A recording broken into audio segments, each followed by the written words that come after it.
Hey guys, what's going on? It is Ash here, coming at you today with 3 Lava Hound decks. Now this was a much requested video. Today we're going to showcase 3 different decks, talk about strategy keys, do's and do nots, offensive goals, defensive goals, biggest mistakes, all the usual stuff. Now these 3 decks are all going to revolve around 3 cards that were recently either buffed or, in the case of the Mega Minion, introduced to the game, and that's part of the reason we're seeing all these Lava Hound decks now. They seem to be absolutely everywhere. We're going to talk about why, and hopefully at the end of this episode you'll have a nice toolkit of tips that will help you have success with these Lava Hound decks if you're itching to give one a try and you're just not having success so far. So let's kind of hop right into it here, and we're going to put on a replay by Trainer Nick. Now Trainer Nick is playing the deck with the lightning spell in it, and using the Lava Hound lightning combo is becoming really popular and super effective in the game. So let's hop right into his offensive goals with this deck.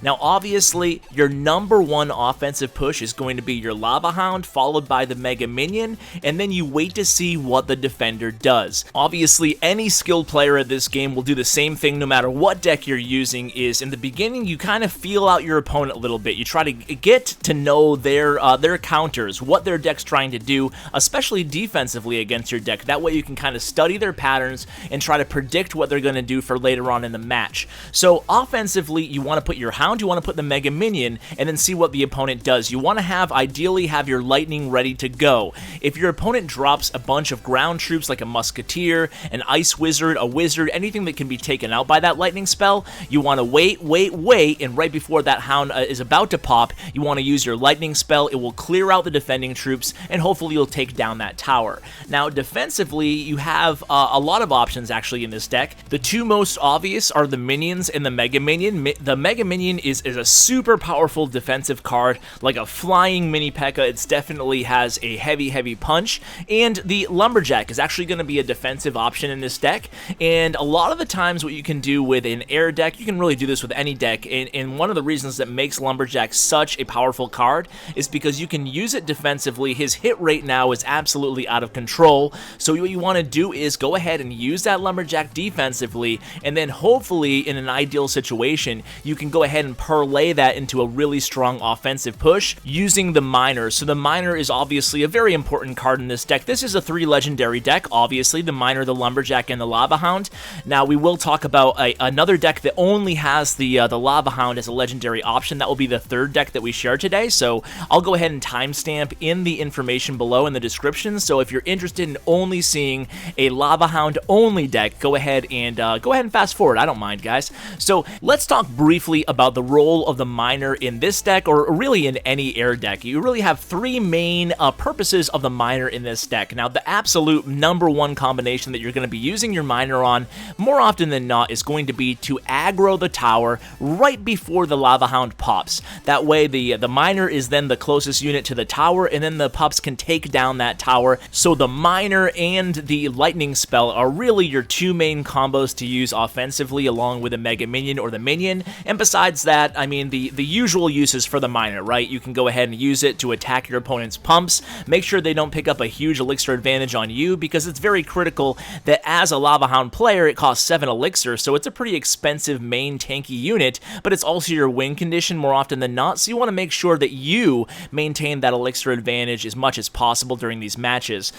In the 3rd usage for the Miner, as I go ahead and scroll through and find Dylan's replay, I'm going to alternate these first 2 replays here between the 2 players. This one will be a balloon deck. It's also going to have the Miner, but it also has a balloon in it, and it's going to be more of a bait deck. But before I move into the strategy involving this deck, because I have a lot to get to here for you guys, it's a whole different mentality using this deck versus the Trainer Nick deck, even though they're relatively similar when you just look at the cards. But anyway, the 3rd usage is to take down the Princess with a Miner in both of these decks, because if the Princess locks onto your Lava Hound and you have no way of distracting the Princess, obviously the Princess can take down your pups, and that's not what you want to have happen. You need to protect your pups. That's why you're distracting them with either the Miner or the Lightning spell to clear out the area. So you have to make sure the Princess is down as well. Now let's talk a little bit about Dylan's deck. So as I mentioned, this is kind of a bait deck. You don't have the Lightning spell in this deck. Instead, you have the Minion Horde and the minions in this deck. So the idea is,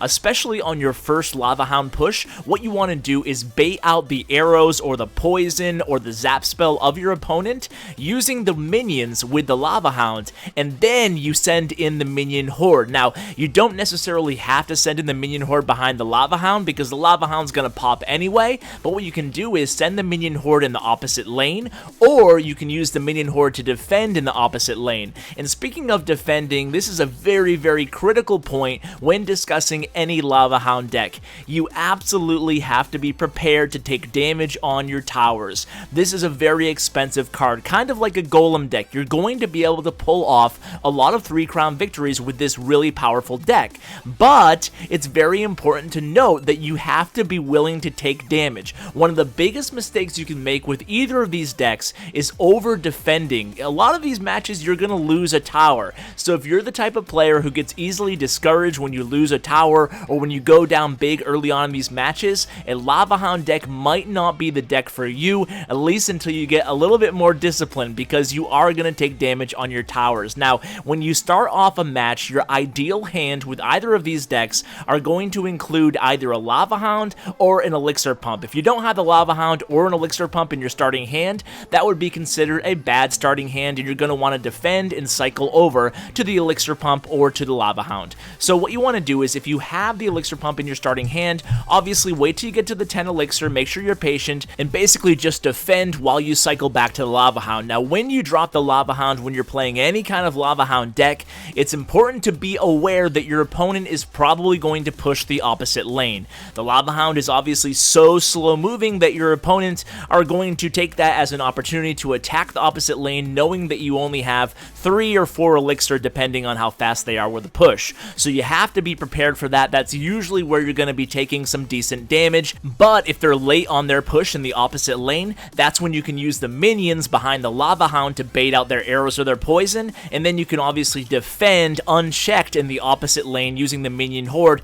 kind of like what Dylan's doing right now on the screen. So we defended against the giant with the minion horde because the opponent didn't have the poison available in time, and you can see there just one hit on that miner. He's trying to cycle to the miner to get that left tower down, and that will be that. So your miner is obviously your assassin in this deck. Make sure you use it on the wizards, the ice wizard, the splash damage that can target air, and even musketeers too, anything that's targeting your Lava Hound. And you can see Dylan very successful again there. Now, I should note the balloon. We didn't even talk about the balloon and its place in that deck, and we will talk about that on the next replay. But now, for now, let's kind of transition back to Trainer Nick's deck, and then we'll kind of alternate here before we cover the mirror version, which will be the last version of this Lava Hound decks that I share with you guys today. So, in this deck, again, we're going to focus a little bit on the play-by-play here. We already discussed the strategy keys throughout the first replay, so you can see, starting out with a lightning spell, it's okay to use the lightning defensively if you're full on elixir and it's early on in the match, but ideally you're going to save your lightning spell for those big Lava Hound pushes and wait to see what your opponent does. But Nick here decides to make a smart move, take down that Furnace right off the bat, because you know Furnace can get in the way of, obviously, your Lava Hound deck. A Furnace is a great counter to Lava Hound. I actually played a deck with the Furnace and an Inferno Tower, and that actually does pretty well against these Lava Hound decks, because the Inferno Tower can pop the Lava Hound, and the Furnace right behind it can go ahead and take out the pups. So here comes Nick's big Lava Hound push here, and right behind the Lava Hound comes the minions. Of course, they're going to be distracted by that Hog Rider. That's really not a big deal. Obviously, the Lava Hound takes so long to pop that the minions and the Mega Minion are going to be able to catch up to the Lava Hound actually in perfect amount of time here. So now you can see the lightning is up and available. He's going to go ahead and save it here because A, all there is one Ice Wizard on the board, so that's not much value in that. B, he can actually save it to use on the Furnace and still hit the tower right now, for example. And C, there was already a poison on the map, so the poison was already killing his pups, so he wasn't going to get that much extra damage done had he used the lightning. So that's why I say it's very important, if you're going to use the lightning in one of these Lava Hound decks, make sure you use it smartly. Don't go ahead and use it every single time you do a Lava Hound push. Make sure you use it at the opportune time, and you can see right now, this is what I was talking about earlier as well, you can turn those minor defenses, or excuse me, those lumberjack defenses into these mini little minor pushes, and you can be very, very successful here. You can see he's actually going to take down the tower doing just that. I think the opponent here might have misjudged how much elixir Nick actually had left, and that's actually a common theme that I see in some of these matches. Sometimes, even whether you're playing playing a Lava Hound or a Golem, these really expensive units, sometimes your opponent, if they're not super experienced, can have a tendency of misjudging how much elixir you actually have left, because the slow moving Lava Hound or the Golem or whatever your expensive slow moving unit is so slow that it gives you time to obviously recoup all that elixir back during its journey in the lane. So you can see this is an example of that. Now is actually a really good time to talk about the differences playing a Lava Hound deck in the first 2 minutes and the last minute of a match. So the last minute of a match, obviously double elixir time, you have a lot more flexibility, and this is one of the reasons that something you have to get used to, maybe as a control or a cycle player transitioning into a Lava Hound deck, is that you can take that tower damage. We already mentioned that earlier in this episode, but you can take that tower damage early on because double elixir time is really where these Lava Hound decks start to really shine and have their big advantage. If you can get a Lava Hound to the tower in a last minute of a match, you're looking pretty golden. Now, another thing we should discuss is that during the last minute of a match, you actually are afforded the luxury of placing your Lava Hound directly on the opponent's side of the map. Now, what you're watching on the screen right now is actually a perfect representation of what I'm talking about here. You have the Lava Hound, you have plenty of elixir, even without the elixir pump in this deck, obviously. You have plenty of elixir to drop your Lava Hound on the opponent's side in a similar area that you would drop a Giant on the opponent's side. And then defending, you want to make sure you defend with your Mega Minions and your Minions, and then you'll have a few possible results from that. You can see Nick picking up another win there. So a few possible results. Result number one is you're defending Mega Minion and Minion. As I pull up this next replay, they'll actually defend and then turn into offensive pressure for when the Hound pops in the same lane. But let's face it, sometimes your opponent is going to actually kill your Mega Minion and your Minions depending on what they're hitting you with on your side, so you always want to have that miner ready to go for when the Lava Hound pops as well. So definitely a lot to think about regarding all the possibilities in the last minute of a match. So again, your ideal push at the very end would be the Lava Hound on the opponent's side, then you defend with a Mega Minion and a Minion if it's in the same lane, of course, and then you parlay that into a big 4-card combination of the miner, the Lava Hound, and the defending troops. So let's go ahead and move on here to Dylan. We're going to focus a little bit more on the balloon and the balloon's role in this deck during this replay. So I already mentioned briefly before that the balloon in the Dylan deck usually isn't even going to be played until the last minute of a match. Well, maybe I shouldn't say usually isn't going to be played, but let me just say that the frequency of play will be much higher in the last minute of the match, because there's a few reasons for this. Number one, it's always cool to pull out a balloon in the last minute when your opponent does not see it coming and they're not ready to defend against it, kind of a surprise element. But more importantly, what makes this deck really cool is it's kind of like two decks within the deck. So your first 2-minute goal should, more often than not, of course you can slip the balloon in there if you see an opportune time to do so, but more often than not, during the first 2 minutes, what you're going to do is really rely on the bait aspect of this deck. This deck has a lot of offensive weapons, so you're really going to try to use the miner, the minions, and the minion horde, specifically the minions, to try to bait out those arrows. And I mean, think about it. You have the pups, you have the minion horde, you have the minions, and then of course you can send in the miner as soon as the hound pops. And even if the hound isn't in play, you can just use a normal miner combination of minions from defense into offense, or minion horde from defense into offense, using the miner laying some cover for you. So obviously you're trying to pump a lot with this deck, and then during the last minute, then you can start slipping in that balloon. Change the game up on your opponent. They're going to have to plan on how to defend against the baiting and how to defend against your balloon when you start adding him to the mix. You can see right now this deck has a lot of defensive power as well. Obviously your defensive weapons are your minions, your minion horde, and your barbarians, a card that Nick does not have in his deck. So this actually might be a little bit more of an easier deck to master for the beginner player using a Lava Hound deck. Although I guess both, now that I say it out loud, I guess both of them are pretty easy fundamental wise. You know, it's not like we're trying to do anything absolutely crazy here with either of the decks. You can see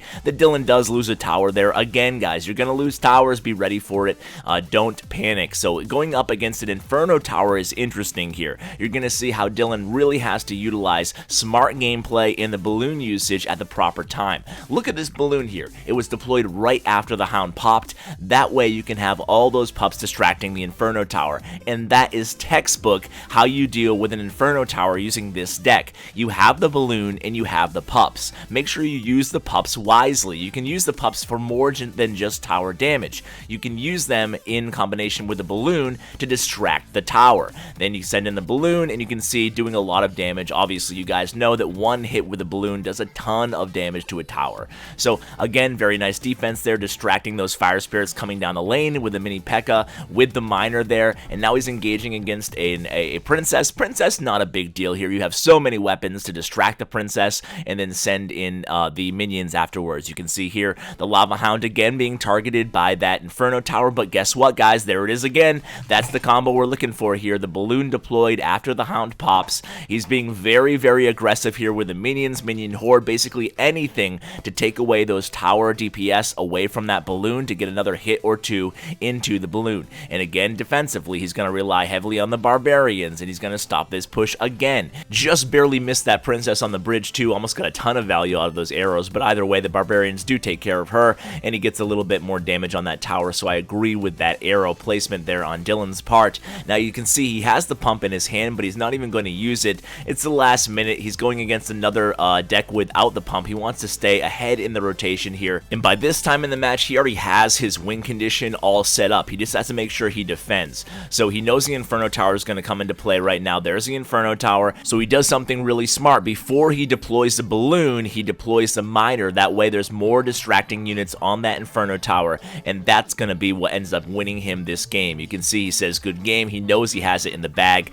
The balloon does get to that tower, so he used the Lava Hound, he used the minions, he used the miner, and then he used the balloon. The balloon got to the tower, and it was another very, very nice win there for Dylan. I'm seeing so many of these Lava Hound decks win my tournaments or finish top 10. As a matter of fact, Dylan actually just finished third in a 1,000 person tournament I hosted last night, using this deck, I should mention. So to tear down the fourth wall, guys, as we get to these last two replays using this third and final deck here, I thought I would share with you guys what happened and why this part of the episode is kind of separated from the first part of the episode. So I had the first two decks ready to go, really excited to share those two Lava Hound decks with you guys, and then I was hit up on Twitter by King Dynamite here, who was like, Ash, I have a deck using the mirror and the princess being the only other legendary card, which is an easy sub for archers or for an ice wizard if that's what you have, depending on the legendaries you have available. But the basics are, the fundamentals are a lot different than the other two decks I shared.